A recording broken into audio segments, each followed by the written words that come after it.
Əziz kitabsevərlər, ilk növbədə mən sizin hər birinizi oktyabrın 1-dən 7-sinə qədər Bakıda Mədəniyyət Nazirliyinin təşkilatçılığı ilə keçirilən 11-ci Beynəlxalq Kitab sərgisinə dəvət edirəm.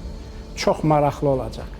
Kitab bəşəriyyətin minillik xatirəsidir.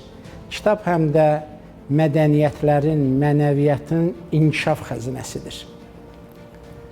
Kitab sərgisində iştirak etməklə hər biriniz həmin o xəzinədən özünüzə pay alacaqsınız.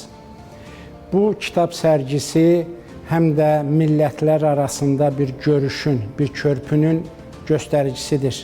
Siz burada sevdiyiniz müəlliflərlə görüşəcəksiniz. Siz burada müxtəlif dillərdə yazılmış çox dəyərli əsərlərlə tanış olacaqsınız və həmin əsərləri əldə etmə imkanı qazanacaqsınız.